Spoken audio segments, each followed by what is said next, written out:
Yes, ang dami natin ngayon, which is good. Praise the Lord for that. Good afternoon, and of course, welcome once again sa ating Sunday service. Before we begin, as always, let us thank the Lord. So let's pray. Father in heaven, we thank you for another day that you have provided. Thank you for this opportunity that all of us are gathered here to worship you and praise you, and of course, to read and know your living word all the more. We thank you, Father, for we know that since we are, of course, more than two or three, the Holy Spirit is definitely with us right now. We're giving us the wisdom, giving us the knowledge and the understanding so that we may be able to spiritually understand your living word. We thank you, Father, for this gift that you have given. We thank you for your grace, and we thank you for this truth that you have given to us in the form of your living word, the Bible. We thank you, Father, for this truth, the highest truth that we have in this world. We love you, Father. We honor you, and we praise you always in Jesus' name. Amen. Okay, so maingat. So let us, of course,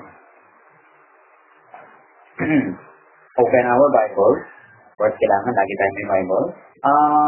Let us open to a very, very familiar na verse. Hindi John 3:16. Yung isa pang familiar na verse. Punta tayo sa Genesis. Let's go to Genesis 1:1. Actually, hindi na kailangan i-flash ko, pero yes, para mapasa natin lahat, baka meron pa rin hindi nakakaalam ng verse. Let us declare. In the beginning, God created the heavens and the earth. So, bakit ito yung pinaka-opening na verse natin? No, I'm not actually, hindi naman ako really going to talk about yung creation of the earth. We can of course talk about that another day. Actually, kahapon, sa mga topics namin sa Bible study here in this church. Pero, yun nga, why did we read this verse? So, ano mapapansin natin, di ba? It is Genesis 1:1. Of course, obviously, ito yung pinaka-unang verse ng Bible. Ngayon, tanongin niyo sa sarili niyo, pag binabasa niyo yung Bible, or kanyari, let's say, binasa niyo na yung Bible, ilan na sa atin, talagang binasa siya from the beginning onward. Diba? Parang papasin natin, diba? Relevant questions eh. Bakit siya relevant? Kasi kung tutusin, ang dami naman eh, diba? Parang ang Bible is always being read. Pero mapapansin natin, karamihan, binabasa siya kung saan-saan eh, diba? Usually, nag-start sila sa gospel kay Jesus. Actually, most evangelists ay pine-prefer na ang unang-unang basahin mo is yung gospel, diba? Madalas say yung gospel of John, o minsan naman kahit saan daw doon, yung Matthew, Mark, Luke, or John. So, yung mga first 4 books ng New Testament. Pero rarely na makikita natin, and of course, we might of course have yung mga tao dito, diba? So, kilala na natin ang sarili natin. Yung mga binasa talaga yung Bible na nagdigin doon talaga sa simula, all the way hanggang sa dulo. Diba? It's actually a valid argument. Kung tutusin natin, pag nagbabasa naman tayo ng libro, ano ba yung mga sikat na mga libro natin ngayon? Binabasa yung mga Twilight series, yung Harry Potter, ewan ko ako, marami pa akong mahal na. Pero ang point doon, pag nagbabasa ka ng libro, magsisimula ka ba sa chapter 10? Diba? Tapos saka mo lang babalikan yung chapter 2, tapos tatalong ka sa chapter 7, tapos kakalapo ko sa chapter 1. Hindi mo ganun binabasa. Bakit? Wala na, hindi mo na maintindihan yung story. Diba? The Bible is the same. Hindi natin siya binabasa from beginning to end. Lagi na lang tayong madalas ang majority ng pagbabasa ng Bible, let's face it, is yung tumatalon from verse to verse, familiar na verse, tatalon sa familiar na verse, tatalon sa familiar na verse. Hindi natin pwedeng gawin sa ibang libro yun. Pwede mo siguro gawin yun sa dictionary, kasi ang dictionary ay hindi naman ginawa para basahin from start to finish, unless mahilig ka talaga sa mga salita. Diba? So, the Bible is clearly, hindi sa dictionary, it's full of historical accounts, full of poems. So talagang, valid talaga siya na book na merong true story. So therefore, naturally, kailangan binabasa natin siya from the beginning, di ba? Kaya ang tutusin natin ano yung unang-unang sinabi sa beginning ng Bible? In the beginning. Di ba? Tutusin natin diyan pa sa statement na yan, makikita natin kung paano na-create ang mundo, di ba? Hindi lang yung heavens and the earth ang na-create dyan sa word na yan Ang unang na-create, dyan nagsimula ang time itself. Kasi, hindi pwedeng magkaroon ng in the beginning kung nang ginawa ni Lord yung heavens and the earth tapos wala pang time. Kailangan may time na. Kasi, yung in the beginning na nag-mark ng beginning of time. Diba? So, in other words, yan talaga ang true beginning. And therefore, kailangan, ano yun natin, di ba, na when we read the Bible, kailangan talaga na we always read it from the beginning, di ba? So, why do we have that? Of course, let's go to another familiar verse. Let's go to 2 Timothy 3, and let's go to 16 to 17. Ito, of course, the people may be first familiar with this na. Actually, we should. Kasi ito yung nagagawa ng scripture dito, ng Bible. Let us declare it. All scripture is inspired by God and is useful to teach us what is true and to make us realize what is wrong in our lives. It corrects us when we are wrong and teaches us to do what is right. So, ano yung papansin natin dyan? Huwag muna natin pansinin for a moment yung mga nakalagay dyan. Ano daw ang nagagawa ng Bible? Diba sinasabi dyan? It teaches what is true. It makes us realize what is wrong. It corrects us. Diba parang it teaches us to do what is right. Yun yung mga nagagawa talaga ng Bible. Pero ano yung keyword dyan? Once again, dahil sinisimulan natin, let's start at the beginning. Ano sinabi dyan? All scripture. Diba? So in other words, yes, very effective daw ang scripture. It's effective para ituro ko anong tama, ituro ko anong mali, ituro ko anong gagawin natin sa lahat ng gagawin natin sa buhay. Pero, tinuturuan tayo niyan as a whole. Diba? Hindi yan hindi, very, yan, yes, may effect ng Bible kasi the word, kasi buhay na salita nga siya, diba? Sabi nga sa John 1:1, diba, na siya mismo, ang ating Diyos, ang ating Ama sa langit, siya mismo ang salita. Diba? The word was God nga eh. So, the word is still God, actually, kung tutusin. Pero, yun nga, sinasabi nga dyan na all scripture. Diba? Hindi lang biro-biro. Actually, kahit na tumingin tayo sa bitong version ng Bible, talagang laging all scripture. Kasi nga, may point nga dun eh. Diba? Kasi lahat nga ng Bible. Kaya we have to read, of course, yung buong Bible. Actually, ako, kaya nga naggawa ko pwede ko sabihin nangyari na yung gagawin kong personal story. Kunyari, ngayon, sa aking current record sa reading, kasi may naka-bookmark na ako dito sa Bible kung nasaan ako. Pag kunyari, tinanong ng mga tao, uy, ano yung binabasa mo dyan? Pwede ko sabihin binabasa ko Constitution. Kasi bakit? Nandun na ako sa Leviticus at the moment. Alam naman natin, kapag nabasa na natin yung Leviticus, puro mga batas lang yan. Actually, yan ang Constitution ng Israel ng time na yon. Lahat ng batas nila nandun So, kung mabutin, ikaw kaya, kunin niyo yung, dito yung nakabasa na ng libro ng Philippine Constitution, diba? Subukan niyo pagkahin, tingnan natin kung kano kalayo ka makarating bago ka antukin. Ako binasa ko parang kahit English na yun kasi Tagalog hindi ko maintindihan. Pag binasa ko ng English, parang grabe, ano ba naman to, napaka-boring. Diba, napakadaming technicalities, napakadaming, mga, mga stop points. So, magulo. Pero dito talaga, nakaka-invigorate siyang basahin Diba? Parang tutusin mo, nagbabasa ako Constitution, diba? Kasi lahat yan may purpose, diba? Hindi lalagay ni Lord yan dito sa Bible kung walang dahilan yan. So, nilagay niya yan dito para mabasa natin. And of course, we will tackle that of course a bit later. Meron ding verse na nagsusupport niya. So, let's also go to, the last book naman of the Bible. So, Genesis, Revelation na naman. Let's go to Revelation, and let's go to the last chapter. Chapter 1. Hindi, 22, siyempre. So, Revelation 22, and let's go to verse 18 and 19. Ayun, totoo na yan. Tinawag dito.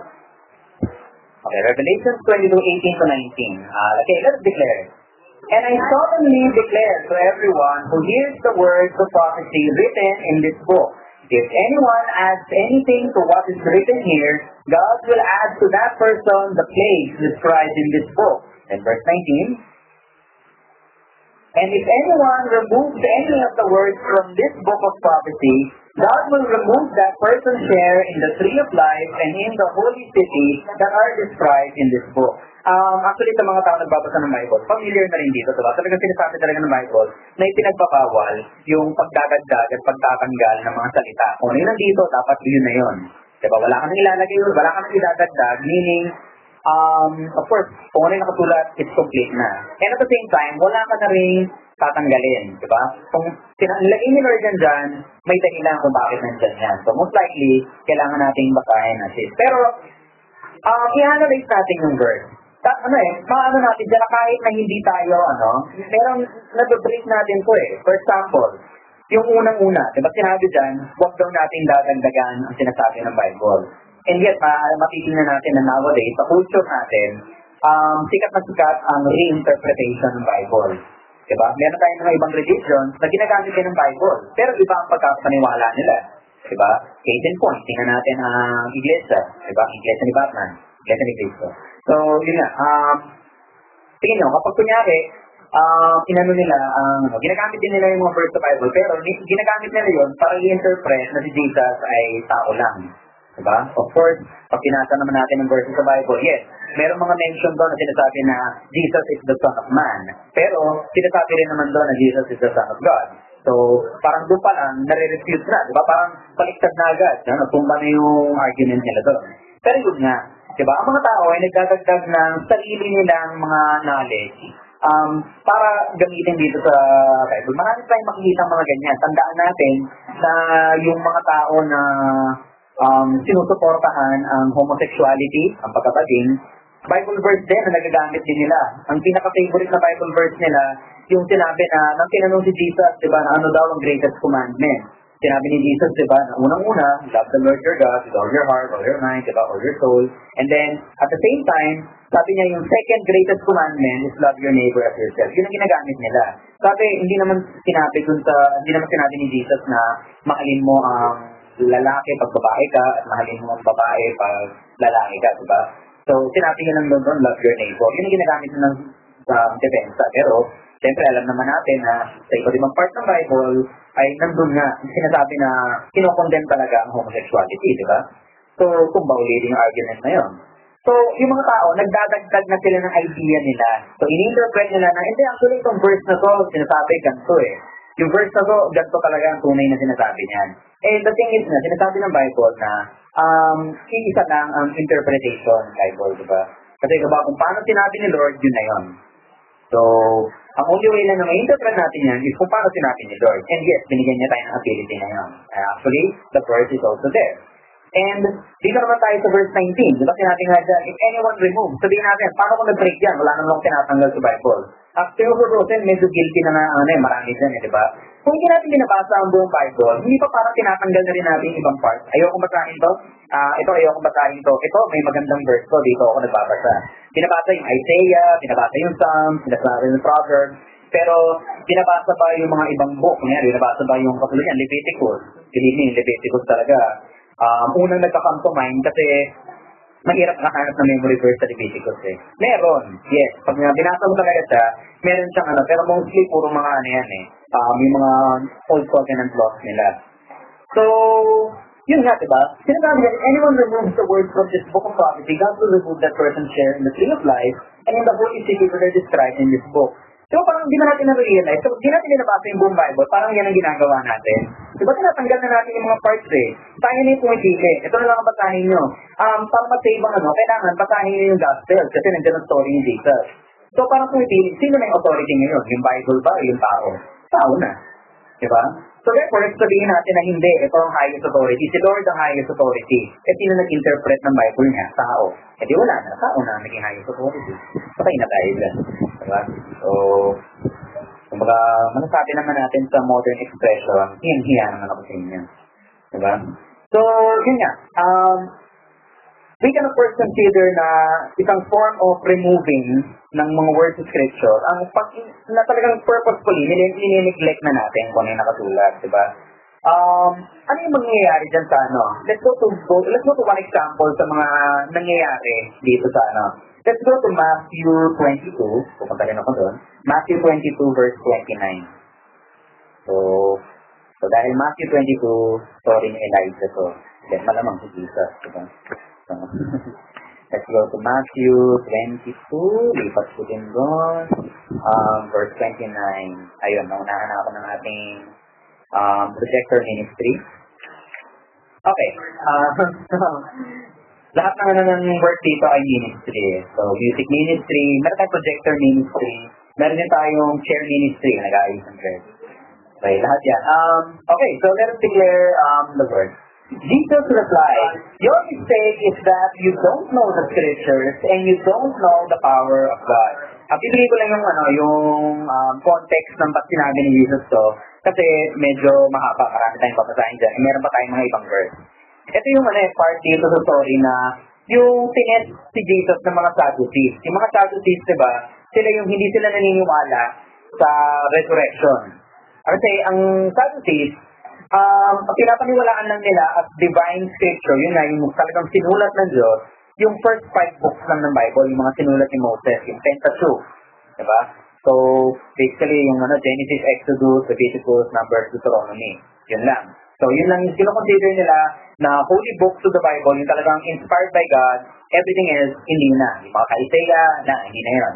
So, kaya nga, medyo gulo sila sa Pharisees. So, tinanong sila si Jesus, tinanong nila yung question, yung tungkol nga dun sa babae na nagkaroon ng 7 na asawa. Yun nga, para pag kunyari, ang isang babae, diba, nagkaroon ng asawa, namatay yung lalaki, tapos nagkaroon ulit ng isang asawa, 7 times nangyari yun, namatay lahat ng lalaki, isipin mo, ano klaseng babae yun? Namamatay yung mga asawa. Parang kakainin story pa lang nila, kakaiba eh. Tapos hindi, namatay na rin yung babae, nakauna ng buhay yan. Ba't hindi natin nakikita sa GMA yun? Ba't hindi nila dinadramatize yun? Marami masunod nun. Hindi, so, yun nga, diba? Nagkaraan siya. Namatay na yung 7 asawa, tapos namatay na yung babae, tapos tinanong nila, pagdating daw doon sa langit, sino yung asawa ng babae? Diba? So, bago sinabi ni Jesus yung sagot na, yun nga, diba, sa langit, iba na eh. Wala yung concept ng marriage dito sa mundo, iba na doon. Diba, parang angels daw mga tao, hindi na daw sila pinapakasal, ibinibigay para ikasal, diba yun yung sagot ni Jesus. Pero bago niya sinabi yun, ito yung sinabi niya. Your mistake is that you don't know the scriptures and you don't know the power of God. Bakit hindi nila alam ang scriptures? Kasi nga, limited lang sila, hanggang Deuteronomy lang sila eh.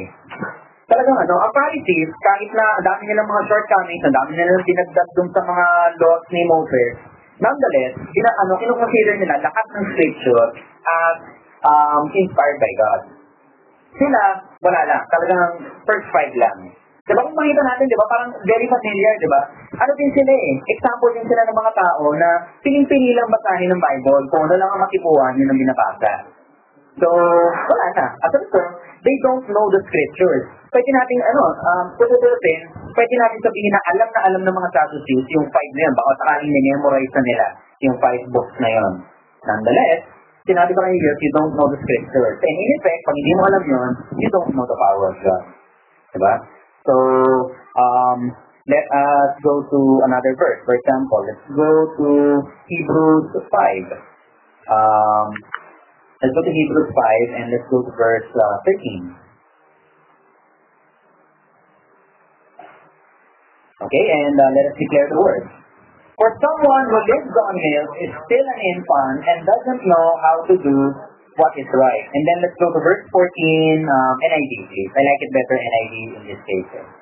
So, but solid food is for the mature who by constant use have trained themselves to distinguish good from evil. Parang baka isipin nyo, bakit to? It is about maturity in the word, maturity in the spirit. Diba? Bakit ginagamit natin to sa discussion natin about reading the whole Bible? Actually, it is. Kasi meron siyang of course, the Holy Spirit is the only one who can give me this. May nakita akong isa pang analysis dyan eh. Tingnan natin, di ba sinabi dyan, na kapag immature ka pa spiritually, it's like baby. Diba? Milk lang ang inaano, later on, solid food. Nare-realize pa natin na kapag kunyari, palang tayo ng tanong, lalo na kunyari sa akin, pag gusto mong matutunan ng talk ni Jesus, basahin mo yung gospel. Nare-realize parang, pa lang yun eh, nagsisimula ka pa lang, pinabasa sa iyo? First 4 books ng New Testament, or sometimes John, the book of John na nasa New Testament. Alam niyo ba, yung nakikita kong itsura nun? Paano kunyari, meron kang baby, kunyari, gutom na si baby, kuhanan mo ng pork chop. Di ba parang gano'n, di ba? Parang ang gulo na story. Kasi gano'n naman talaga nangyayari. Bakit hindi mo sinimulan? Di ba? Parang, yun ang magiging doon. Yes, it's a picture of spiritual maturity. Pero at the same time, may nakikita tayong point di ba? May reason kung bakit ang baby, ito pa lang ang pinapakain, di ba? Which is yun nga, yung dapat lang, di ba? Kasi, we have to start somewhere. Kahit sa pagkain natin, we have to start somewhere. Mag-start muna tayo sa liquid lang, later on, ay solid, hanggang finally, pwede na tayong kumain ng solid, diba? So, tapos, later on, kapag namulan na ng ngipin, back to liquid naman. Let's go. Parang the circle of life. Yun nga, diba? Liquid ba? Parang merong beginning kahit doon diba? So, hindi natin papakainin ng mga, let's say, 3-month-old na baby ng karne, diba? Kung ano naman ng bacon si baby, nagugutom na, diba? Hindi pwede natin gawin yan. So, just in the same way, parang, makita natin, diba, yung pagiging ridiculous. Kailangan ng Bible talaga, binabasa, and when we read it, let's read it from start to finish. Diba? Hindi ko sinabi na mali na hanapin mo yung verse. Siyempre, meron mga time na kailangan, nasa ko ba uli nakita yung verse na yon. Pero, huwag tayong titigil sa ganun lang. Kasi marami dati, tumigil na sa ganun. Ako, ganun din ako dati. Parang babasahin ko lang ano tricks ko. Binabasa ko lang story ni Elijah. Tapos next time nabuksan ko yung Bible, babasahin ko yung story ni Elijah. Tapos yun ang gusto ko gusto ko yung story niya pero yun lang, di ba? Parang piniprefer ko na kung ano. And in effect, katulad nga na sinabi sa Revelations 22:19, parang ganun na rin yung ginagawa natin. Tinatanggal na natin ang relevance ng ibang books over the others. So, ano magiging solution dun sa problem natin ngayon? Let's go to Hebrews again. Wait, nandiyan na tayo. Let's go to Hebrews 2. And let's go to verse 1. So, ano yung sinasabi sa Hebrews 2:1? Let us declare it. We must pay more careful attention, therefore, to what we have heard so that we do not drift away. Can you flash it in NLT? I just want to see if may difference sa NIV. So we must listen very carefully to the truth we have heard or we may drift away from it. Anyway, parehas lang sila, pero dyan naman sa NLT. So, yun nga, diba? First of all, sabi nga we must listen very carefully to the truth we have heard. And yung truth, of course, the Bible. Ano yung sinasabi dyan, listen? Tandaan natin na yung mga parts dyan, diba, katulad na, faith comes from hearing by the word of God. Diba? Parang pag sinabing listen, kasama na rin dyan yung pagbabasa. Kasi, of course, pag binabasa mo yan, even if hindi ka nagbabasa audibly, yung binabasa mo lang silently, naririnig mo pa rin naman yan dito sa ulo mo, diba? So, ako, pag nagbabasa ako ng storybook, naririnig ko pa yung mga dialogue nila. May iba kung matanda. Kung halimaw yun, obviously, parang halimaw ang boses. So, yun nga diba? Parang naririnig mo pa rin yan even if you're reading. So, sabi dyan, first, we must listen very carefully to the truth we have heard or we may drift away from it. So, first, naturally, yun ang una natin dapat gawin. What is the first and next thing we have to do? Let's go to James. Let's go to James 1, verse 22.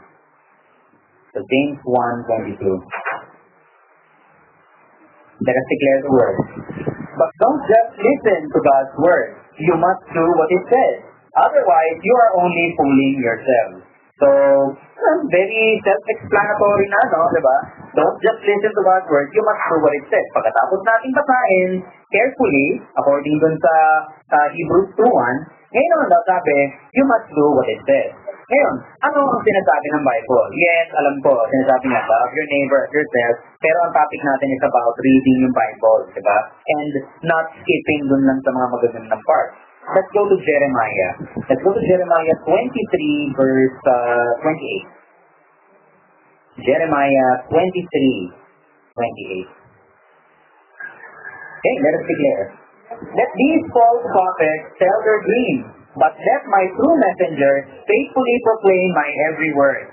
There is a difference between straw and grain. Itong there is a difference between straw and grain. Parang intro na yan ng sentence ng next verse Pero yung pinaka-significant dyan, yun nga yung unang sentence. Let these false prophets tell their dreams, but let my true messengers, ang true messengers, yan ang yung mga prophets.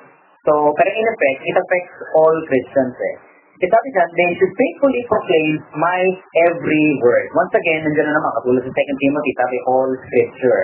Ngayon daw, we have to proclaim my every word. Ano yung pinaka-responsibility na binabagsak sa atin yan?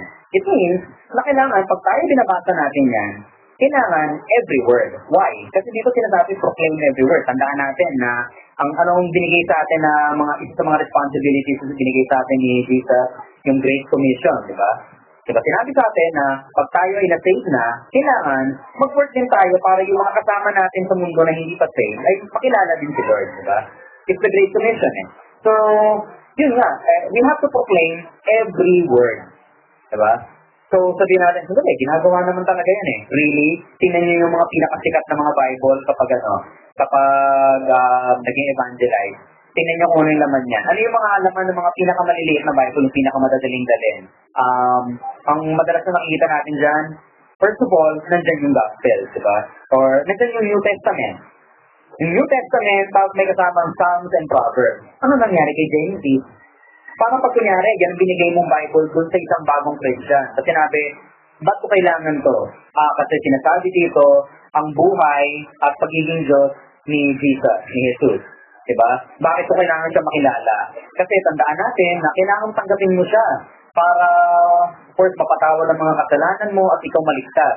Diba? Bakit ako may kasalanan? Bakit ako maligtas? Ay, makikita yan dyan. Ay, doon sa Bible mo, wala ka pa ng Genesis. I'm sorry, hindi ko pwedeng i-explain sa'yo. Sabihin na lang natin na sikreto yun. Diba? O bakit na mangyayari? Diba? Parang sabihin mo sa kanya, buksan mo dyan sa Psalms, tapos wala, kumanta ka. So, hindi nga, yun nga diba? Parang, yes, merong reason kung bakit nila ginawang compact. Pero ang reason why? Nakakita rin naman ako ng mga maliliit na Bible na Old and New Testament, kompleto So, parang pwede mong gawing compact ang Bible. There's no problem in that. Pero, pag yung darating ka na sa point na kailangan, tatanggalin mo pa yung mga ibang books dahil hindi mo na sila kinonsider na kailangan. Why, diba? Bakit gano'n yung mga Bible na to, diba? Nyari, mayroong mga Bible na New Testament and then Psalms and Proverbs. Bakit nila yun ang mga pinili nila? Yun lang bang importante sa Bible? Paano yung Isaiah na pinaprophesy yung pagdating ni Jesus na pinatunayan na bago pa pinanganak si Jesus, meron na talagang prophecy na dadating siya. Paano ang Genesis? Nang ina-explain ina-explain yung lahat ng basics ng Christianity. Saan ang galing ang kasalanan, di ba? Nasa Genesis yun. Diba? So, bakit tayo namamatay? Ina-explain si Jesus. Ang dami ina-explain doon, and yet wala na doon, diba? So, makikita niyo na yung point, diba? So, sayang na yung, yun nga, diba? Kaya as messengers, we have to faithfully proclaim His every word. Let's go to 1 Peter. Let's go to 1 Peter 2. And let's go to verse 2 to 3. 1 Peter 2, 2 to 3. Okay, and let us declare the word. Like newborn babies, you must crave pure spiritual milk so that you will grow into a full experience of salvation. Cry out for this nourishment now that you have had a taste of the Lord's kindness. So, yun na naman yung spiritual milk. So, tandaan natin yung lesson about the spiritual milk and how yung mga baby hindi pinapakain ng tapa. So, yun nga, dapat tandaan natin yan. Of course, ngayon, kapag sinunod na natin yan, binabasa na natin yung, of course, everything, kino-consider natin ng lahat ng salita sa Bible as equally important, meaning, binibigyan din natin sila ng equal na pansin, ito na yung mangyayari, diba? Of course, we have to crave pure spiritual milk so we will grow into full experience of salvation. Talagang, gugustuhin talaga natin na basahin siya. And actually, isa siya sa mga natural effects ng kapag binibigay mo talaga sarili mo na basahin yung Bible, dumadating na yun naturally na gusto mo na siyang basahin. Tulad nga na sinabi ko, technically, nagbabasa ako ng Constitution, ng Israelite Constitution. And yes, nag-enjoy ko na akong basahin. Kahit sasabihin natin, lahat ng sinasabi doon, hindi na naman nag-a-apply sa akin.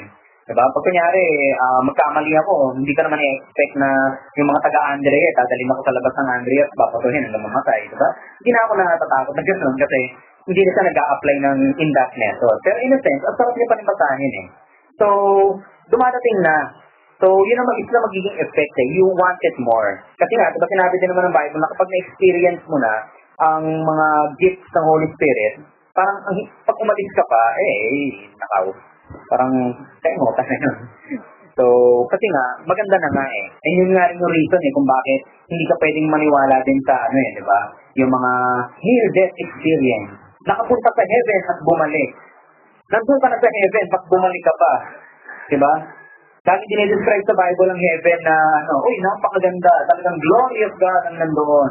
Lahat ng kasiyahan nandun na, walang kalungkutan, walang problema. Tapos pinili ng hindi. Gusto niya pang bumalik sa pamilya niya sa mundo. Salamat sa rigan. So, di ba din makikita doon, diba? Hindi totoo yung mga na yan. Papansin nila, ano yung nakita niyo na pumunta ka sa heaven? Ay, nakita ko yung mga kamag-anak ko. Sige, tandaan niya, parang side step lang tayo ng konti. Ano yung mga nakikita ng mga nag-near-death experience? Ano sabihin nila? Nakita ko ang ganda ng tapos ang saya-saya ko. Nakita ko ang mga pamilya ko. Ano papansin natin? Puro sarili. Ano sinasabi ng Bible tungkol sa heaven? Diba? Anong main na gagawin ng mga lahat na nasa magpupuri daw, diba? Will give glory to God. So, ito pa lang, miss na sila. Hindi totoo ang mga near-death experience. Kasi believe me, kung nakarating ka na sa heaven, sobrang saya mo, hindi ka napapalik. Ba't ka pa babalik? Kung i-expect mo naman na hindi. Pag namatay din naman yung mga kasama ko, pupunta rin naman sila dito, di ba? So, sobrang saya mo doon, hindi mo papansin yung, yung time. I'm sure na parang wala lang, ayan, nakasama mo na yung mga mahal mo sa buhay. So, ba't pa tayo nagmamahal naman, di ba? Bakit aalis ka pa doon kung nandun ka na? So, yun na yung point doon, di ba?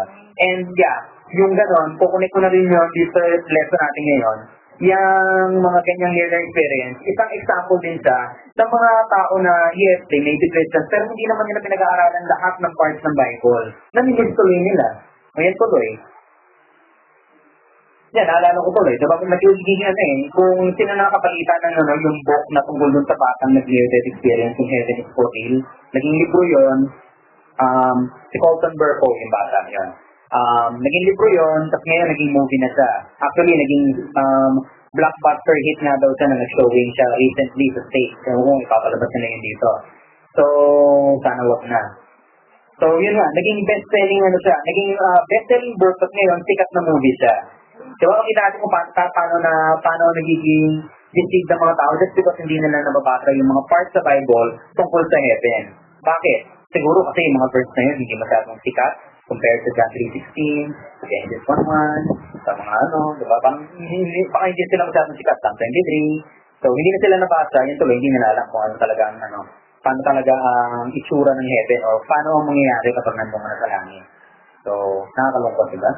Ano responsibility natin? Of course, we already know. Paano natin aanahin yung papasahin ng Bible? We read all of it. Ano ang responsibility natin para gawin natin yun? Let's go to Deuteronomy.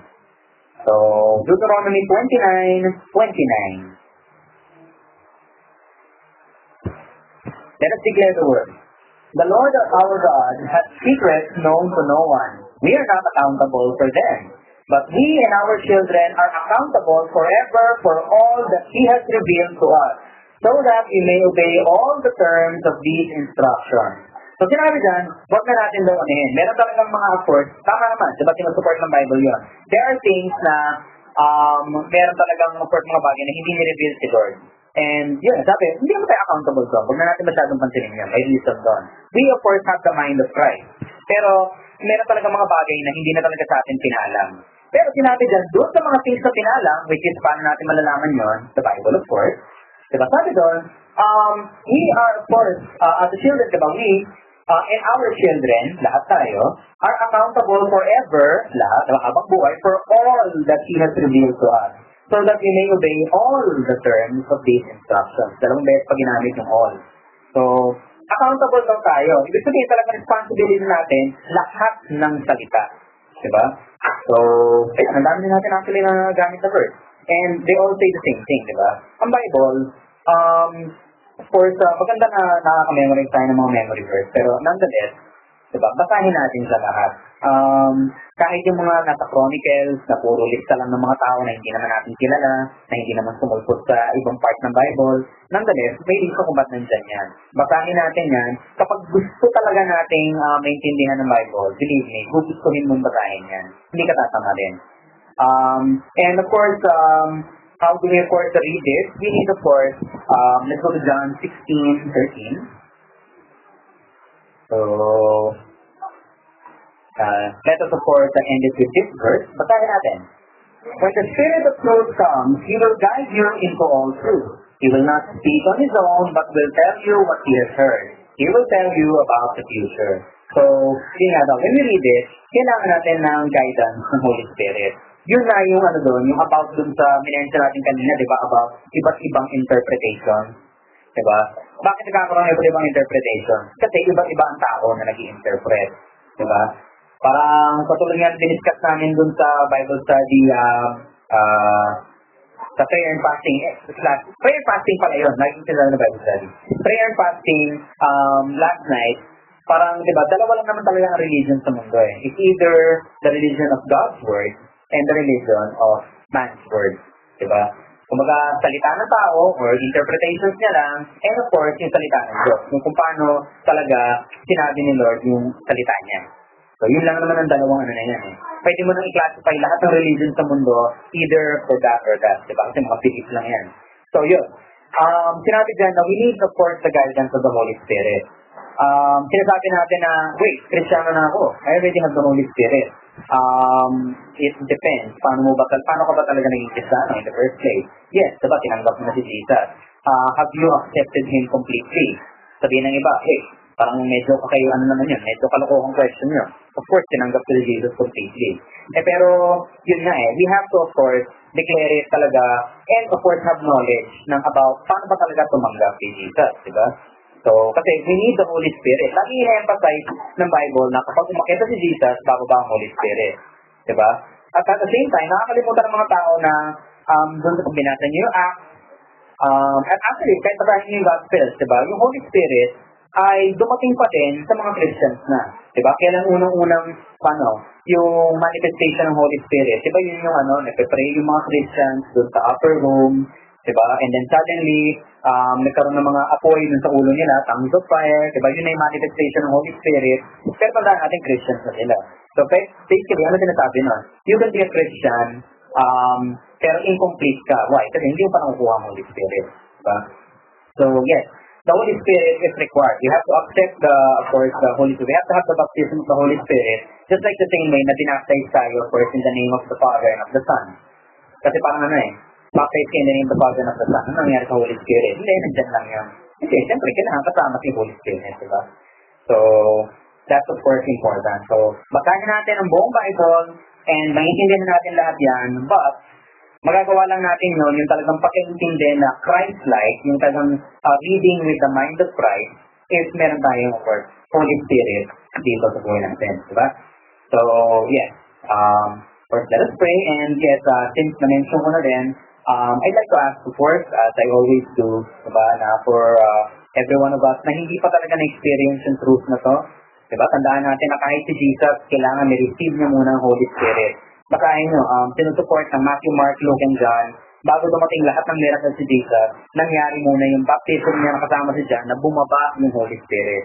Diba? Hindi nakapag-perform si Jesus ng miracles bago nangyari yung event na yun, na bumaba yung Holy Spirit in the form of a dove. Diba? Yung parang kalapati, bumaba doon. So, tapos yun, sinabi niya nga, this is my son, I'm very pleased with him, diba? Follow all of his commands. So, yun nga. Bago nangyari yun, sakalang dumating yung mga miracles. In the same way, talagang dumating na yung explicit na manifestation sa mga miracles doon sa mga Christians na nakuha na rin nila yung Holy Spirit. They can speak in tongues, basically yung Mark 16, 17 to 18. So, yes, we need to of course accept completely the Holy Spirit. So, I ask now na if any one of us hindi pa talaga na-experience to, if let's say you've already received Jesus into your heart, pero parang hindi mo pa nabalitaan na I have to of course receive Him completely. I have to receive Him as the Father, Him as the Son, and Him as the Holy Spirit as well. Diba? Kailangan i-receive mo siya ng kompleto. Then of course I ask that, of course, we stand, we approach. If the same thing naman of course for us na kailangan i-rededicate ang sarili natin dahil wala na, napalayo na sa salita ng Diyos, napalayo na kay Jesus dahil sa problema sa buhay, or dahil sa mga responsibilities natin, nakalimutan na. I also ask that you be bold and of course stand up. Okay, let us pray. Father in heaven, we thank you for giving us, of course, your living word. And we thank you because your living word, in turn, has given us the knowledge that we need to receive you completely. We need to receive you, God the Father, of course, the Father who, of course, started the plan, who's the one who created the plan. And, of course, we have to receive God the Son, Jesus, who, of course, started the plan. And, of course, the Holy Spirit, God the Holy Spirit, who, of course, continues the plan up to this day. We have to receive you completely. Kailangan namin tanggapin ng buong buo upang, of course, ma-experience namin ang lahat ng blessings, lahat ng biyaya na nasusulat dito sa iyong buhay na salita. So, of course, all of us here who haven't done so, we, of course, accept you completely, for Heavenly Father. We accept you as God the Father, God the Son, and God the Holy Spirit into our lives. We, of course, accept the baptism of the Holy Spirit, especially so that we can understand the Word spiritually, and we can, of course, manifest what the Word says into our lives physically. So, also, for those of us na napalayo, course, for those of us who have strayed from our faith, we rededicate our lives to you, Heavenly Father. So we dedicate our lives and we declare that we will, of course, live our lives according to what your living word says. We thank you, Father, for what we have learned today. We thank you that you have given us a complete record of your living word. And we thank you, Father, for you have given us the wisdom that we must read it from beginning to end. That we can only, of course, enjoy the complete power of your living word if we are able to read, of course, every single part of your word. As your word says, we have to declare all of your word. We have to proclaim every single word that you have given to us. So we thank you, Father, for teaching us that we have to do this. We thank you for the living word, and we thank you for the truth that is included in this word. We thank you for the highest truth that you have given us that separates us, your children, from the rest of the world. We thank you, Father, for your goodness and for your grace. We love you, Father. We honor you and we praise you always. In Jesus' name. Amen.